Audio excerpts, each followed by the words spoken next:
Jonah was a man, he knew God. God had a plan for him. It was a very special plan, a big one. You see, God speaks to people. He spoke to Jonah one day.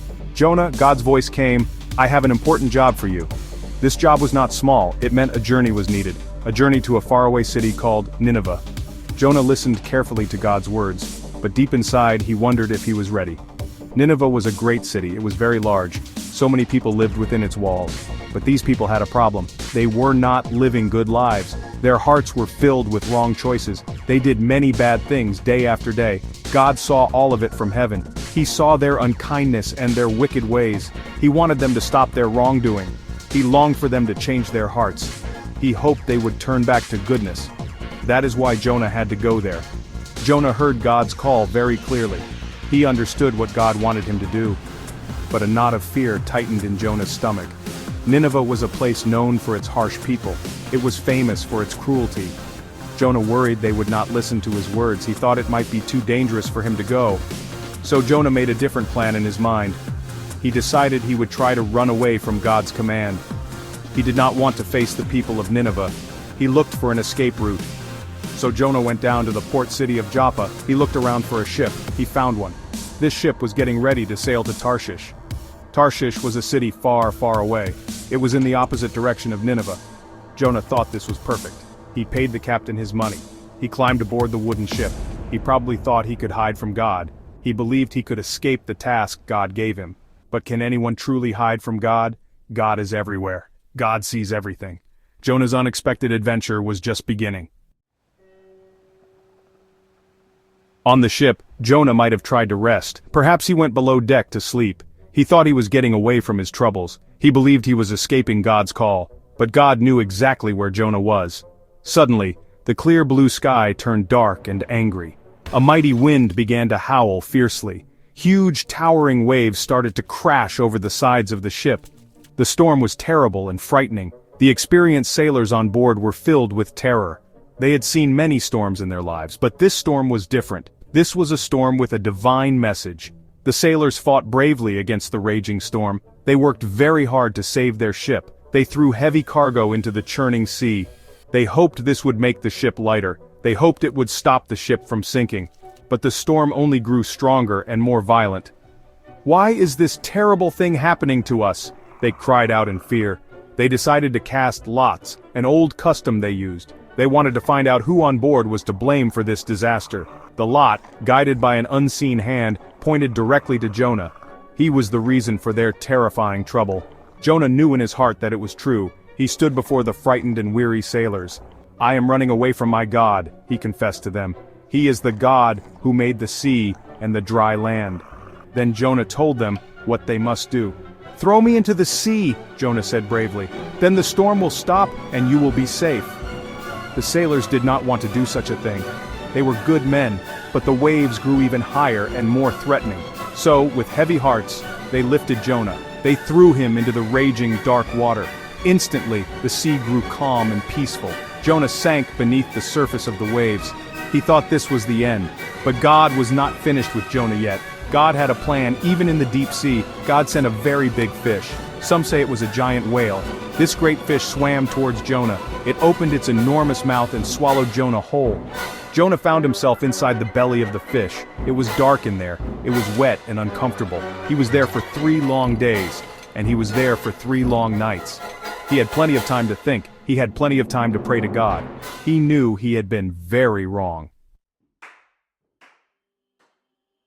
Inside the belly of the great fish, Jonah prayed. He prayed with all his heart and soul. He told God how sorry he was for running away. He promised God that if he was saved, he would obey. He would go to Nineveh. He asked God for another chance to do what was right. And God, in his great mercy, heard Jonah's prayer from the depths. After 3 days and nights had passed, God spoke to the fish. The great fish obeyed. It swam towards the shore. It opened its huge mouth, and it spat Jonah out, right onto the dry land. Jonah was safe. He was alive and breathing. Jonah stood up shakily on the sandy beach. He was a changed man now.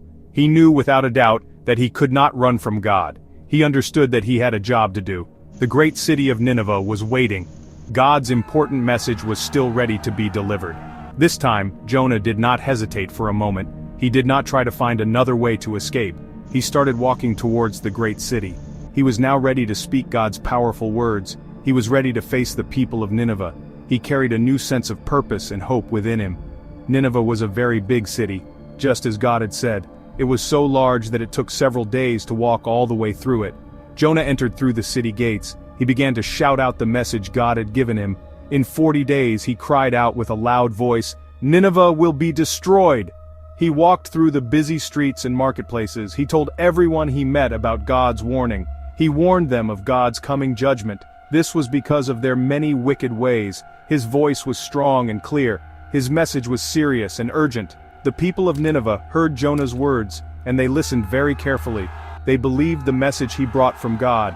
Then, a truly surprising and wonderful thing happened. Even the king of Nineveh heard Jonah's message. He immediately got off his royal throne. He took off his rich royal robes. He put on sackcloth, which was a sign of deep sorrow and repentance. He sat in ashes. The king then ordered everyone in the entire city of Nineveh to fast. They were to pray to God. They were to turn away from all their bad ways. They sincerely hoped God would see their change and show them mercy. God in heaven saw what was happening in Nineveh. He saw the people from the king to the lowliest servant. He saw that their hearts were truly changing. They were genuinely sorry for all the wrong things they had done. They stopped their evil deeds and their violent ways. God is always full of love. His heart is always full of compassion. He saw their true repentance. So God decided to spare the city of Nineveh. He did not bring the destruction that Jonah had announced. Nineveh was saved because its people chose to change their lives. Jonah, however, was outside the city walls. He had built a small, temporary shelter for himself. He sat there and waited. He wanted to see what would happen to Nineveh. When the 40 days finally passed, nothing happened. The city of Nineveh was still standing, safe and sound. Jonah became very angry. He was deeply upset with God. "This is exactly why I ran away in the first place," he complained to God. He thought God should have punished the people of Nineveh. He did not understand God's great and patient mercy. It seemed completely unfair to him. God wanted to teach Jonah an important lesson. He wanted to teach Jonah about his own compassionate heart. So God caused a plant to grow very quickly. It grew up over Jonah's little shelter. Its broad leaves gave him cool shade from the hot sun. Jonah was very happy about this plant. He liked the comfort and relief it gave him. But the very next morning God sent a tiny worm. The worm chewed on the stem of the plant. The plant quickly withered and died under the heat. Jonah became sad and angry all over again about losing his plant. Then God spoke gently to Jonah. "You feel sorry for this little plant," God said. "You did not make it grow. It was here for only one day and then it was gone the next. But Nineveh," God continued, "has so many people living in it. There are more than 120,000 people there who need my guidance, who don't know right from wrong. And there are also many animals in that city. Should I not care deeply about that great city and all its inhabitants?" God showed Jonah that his forgiveness is powerful and wide. Second chances are for everyone. No one, absolutely no one, is beyond the reach of God's loving mercy and grace.